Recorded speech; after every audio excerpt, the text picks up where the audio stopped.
Hey guys, Boomer here with Waiso Golem, and today we're going to be covering highlights for war number 17.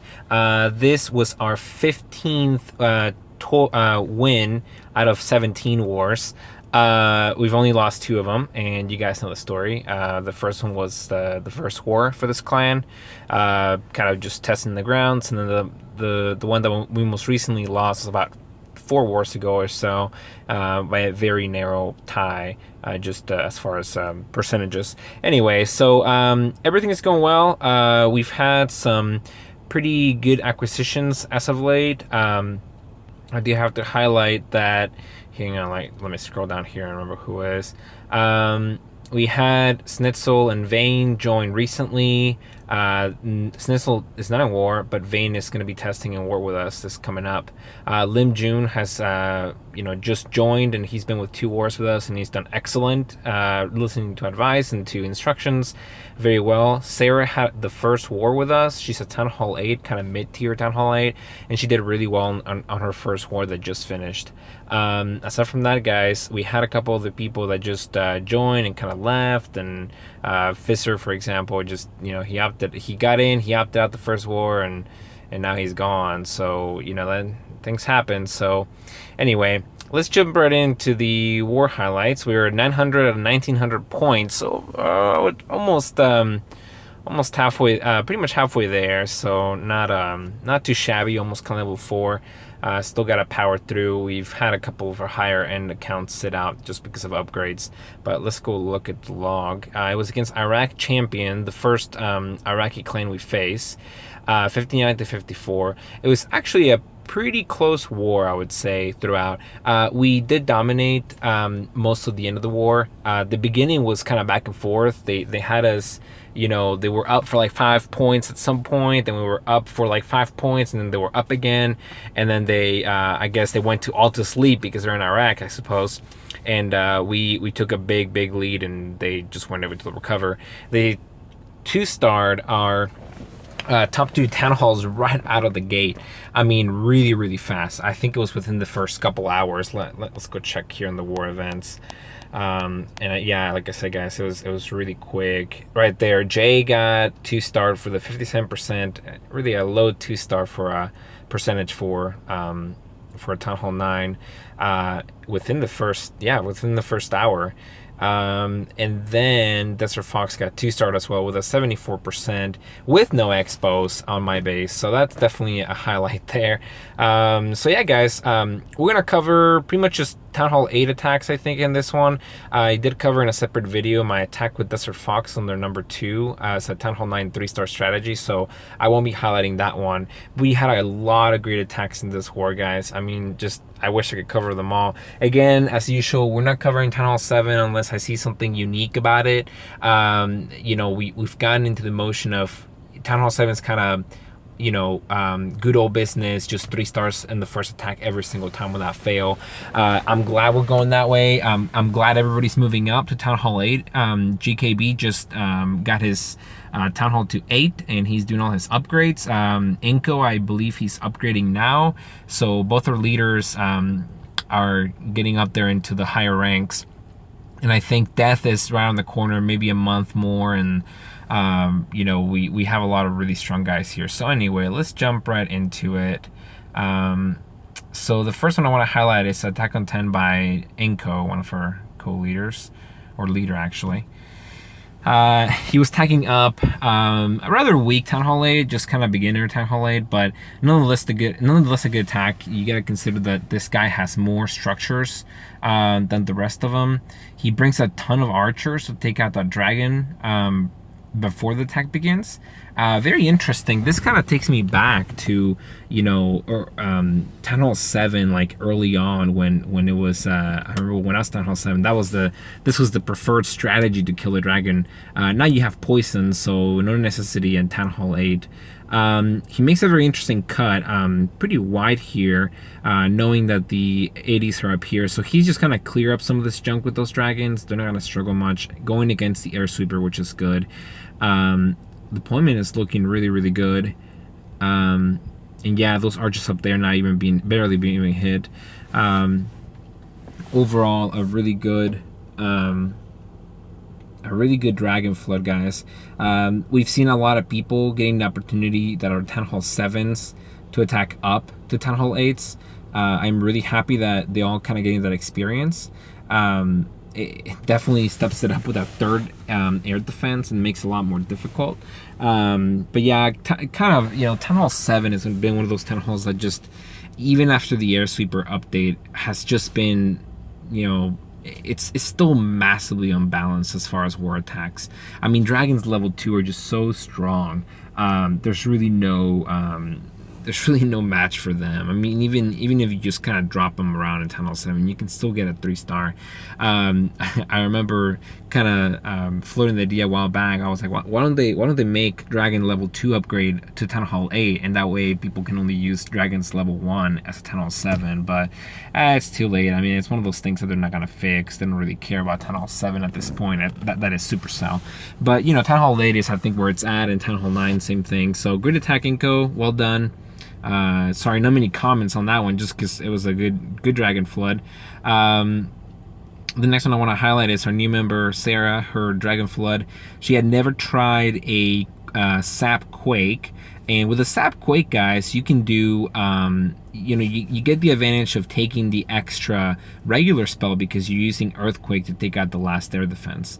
The third air defense. So you can take a Rage and just, Rage and come in with Loons, and you get that extra boost. Or if the air defenses are exposed, you can actually come in with Hogs and a heal spell, and man, that can make some damage, and your guys are going to see what happens here. I don't think she gets a lot of structures destroyed, but she's going to take out that Archer Tower. She makes sure that the dragon is being lured and killed so that he doesn't target the Hogs. So those Hogs are pretty much free and clear to take out that air defense. And then they're gonna take out, they take out the Archer Tower, the air defense. That one's gonna take out that, I think, that cannon. Most of these get killed by the BK, which is no biggie. I think, that's 1, 2, 3, 4. And the Air Sweeper. So these guys, the Hogs, pretty much kill 5 defenses from the enemy here. So it's a very strong attack. It buys your dragons a lot of time, particularly in bases that are, very compact and that have the collectors embedded in them, because those collectors are definitely going to slow you down.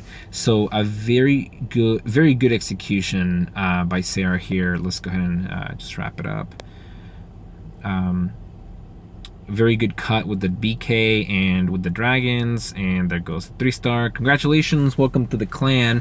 I hope you stick around, and just keep up the good work. Next one that we're gonna jump into is Rubbish Liam. Actually, hang on. We are going to gosh, which one is the one I was jumping to? Let's do Rubbish Liam. And after this one, we'll do one more and we're done.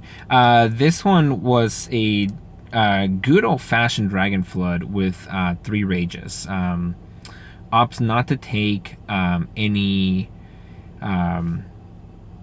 the lightning or the Sap Quake or whatever, and just comes in with his dragons here at the top. It's a very, I call it the good old-fashioned because nowadays, guys, I don't see that many of these attacks anymore. They've kind of gone into the back burner with Rage because, and this is even before the Quake. Rage is one of those things that the base has to be set just so. And the thing about it that I think most people, started realizing is that it's really difficult to get most of your dragons to be to benefit from the Rage. I was watching this and I was like, man, this is gonna be real close. He had those Teslas kind of bothering his dragons, and they're gonna be stuck behind this collector here, and they still had to pick up those 2 huts. So I was like, yeah, it's not looking very good, but he managed to pull it off. So it's like job well done by Rubbish Liam. But yeah, what I was saying, guys, is especially me, I used to be a big Drag Flood with Rage person, and that was kind of the bread and butter for me. But eventually it kind of disappeared, at least for me, because most bases that were compact, they started putting their collectors in such a position that it made it so difficult for the dragons to make it through, so the air defenses would take him out. Plus, most people caught on early into the Town Hall 8 to actually upgrade their air defenses first rather than anything else. So even if you had Rage, you wouldn't be able to make it all the way to the base. So Lightning still became preferred, and now with the Quake, I mean, guys, Lightning, Quake plus a Rage or a Heal with Hawks or Loons, I mean, it's just, I would say that's preferred for mid to low Town Hall 8 attacks. Obviously, Hawks are always overpowered, and you can probably take out any base Town Hall 8 with Hawks, but it's a attack well done. Like I said, we don't see many of these. But yeah, I mean, aside from that, it's kind of neat to show that you can still work it out even with those. I think this is the one I want to show. So I'm showing these all three variations. So the first one you saw was with Sarah with the Sap Quake on, what's it called? With a Heal with Hogs. Then the next one was All Rage, and now this one by Oblivion is a Sap Quake with Rage. And he takes Loons in the CC, and he's able to power them through all the way to the inside of the base. So you can see that there's three highly viable strategies in Town Hall 8 to take out the enemy. And some of these guys are not. Some of these are not low-level Town Hall 8. Some of these are fairly leveled up. I wouldn't say any of these are. I wouldn't say any of these are high-level Town Hall 8s. I would say all three of these bases were pretty much on the mid-scale, pretty solid mid-scale. One level 6 air defense, or you know, decently upgraded archer towers or Teslas or wizards, or combination thereof. Higher level walls, things like that. Again, like I said, guys, when you guys make it, especially this goes with the Town Hall 7s, when you guys make it to Town Hall 8, the very first thing you guys need to do as far as defenses is build that third air defense, and then also just upgrade all the air defenses to 6. You automatically make your base almost anti-Dragon Flood. And I'm not saying it's not going to be Drag Flooded in 3-star, it's just it becomes very difficult. All of a sudden, they really got to think how they do the Drag Flood.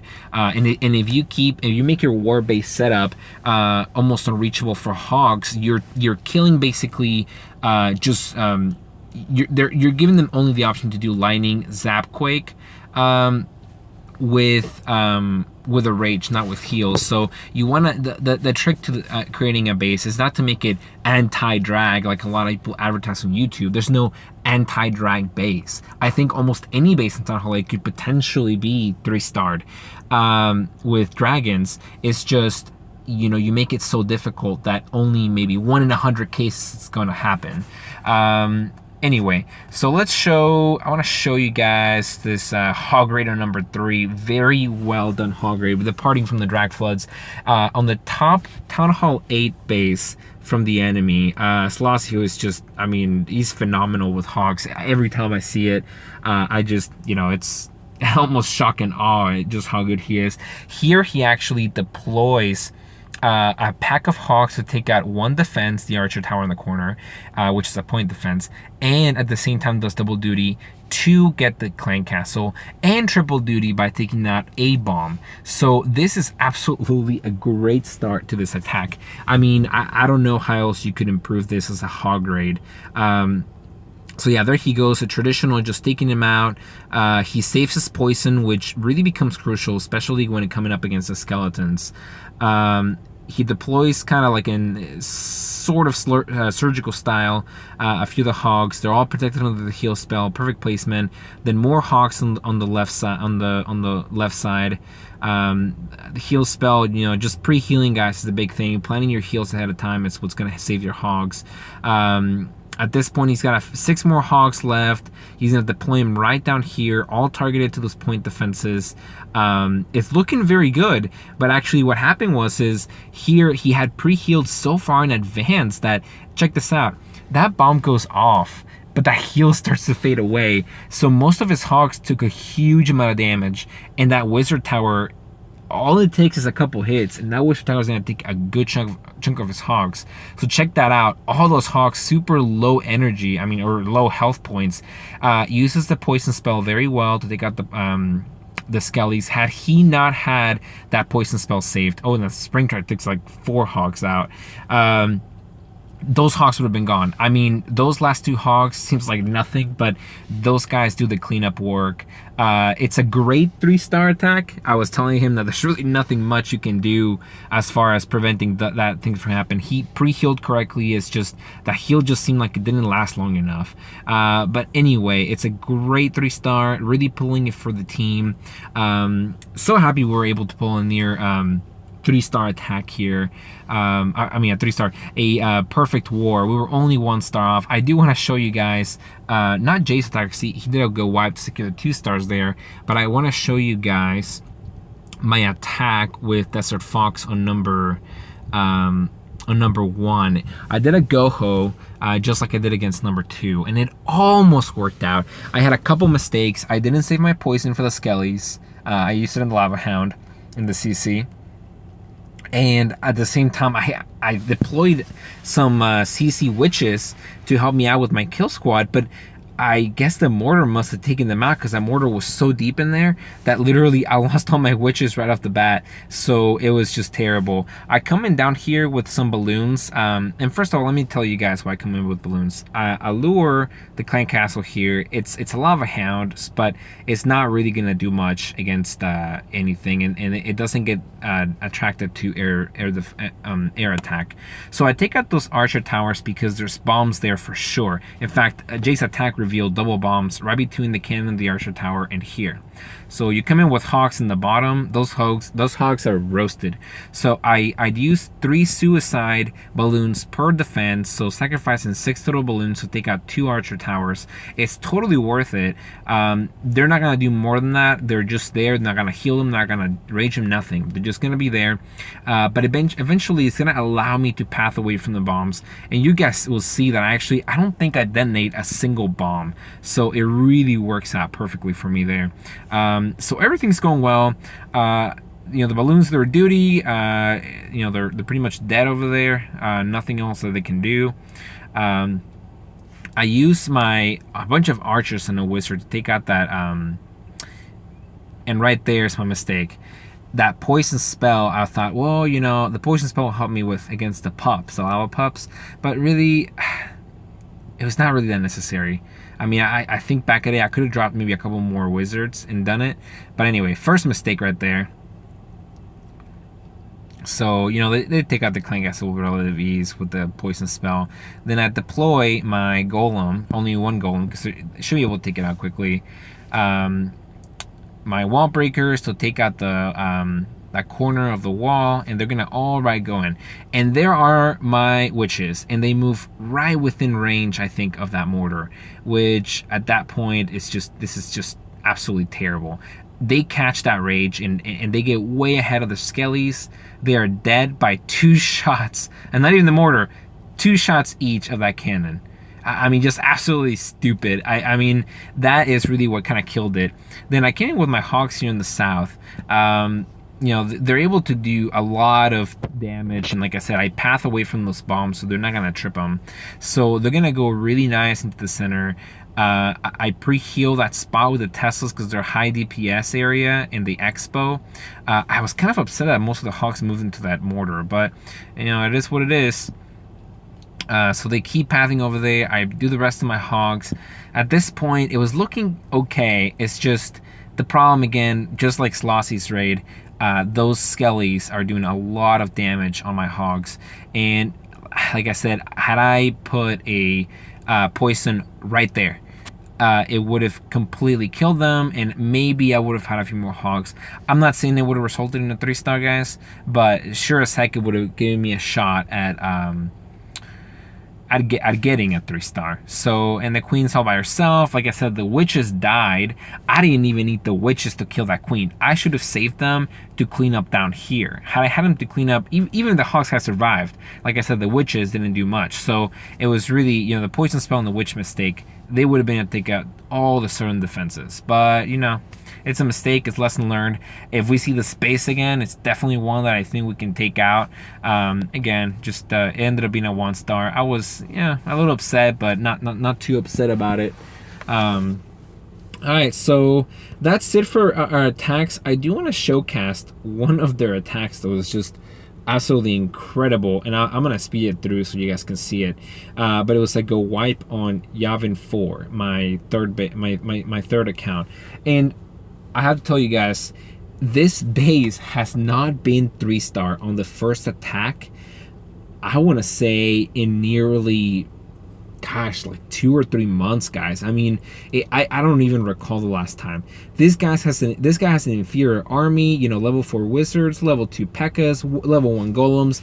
I'm watching this attack live because it was early on. I'm thinking, he's got no chance whatsoever on this base. Absolutely no chance. Well, he brings wizards on the clan castle, level 6 max wizards. And those are just absolutely gonna tear up my base. Again, for the life of me, I'm not a Go Wipe fan at all. I think it's a very volatile attack. I think just as much as this ended up being a 3-star, it could have ended up being a 2-star. A 3-star, whatever. So I was very upset that this happened so early on. In fact, I was like, wow, if this is the course of the war for, you know, how it's gonna go, because it was an early attack, we're gonna be in for a good fight. We were in for a good fight, but not as good as I expected. Again, I mean, so many troops left at the end. I was in shock. I'm not bragging about my base being invincible. I'm not bragging about my base just anything, but it's just it's a very, very good attack. Very well done. So that's it, guys, for this video. Thanks for watching. Again, we've had a really good war. We're up against another clan level 6, just to give you a glimpse of the next war. Only one town hall level 9 for us, and same with them. Pretty evenly matched, I would say. Hopefully we don't have too many problems, but you know, we'll see. Every war is different. So thanks for watching. We will see you guys in the next Clan War highlights. Goodbye.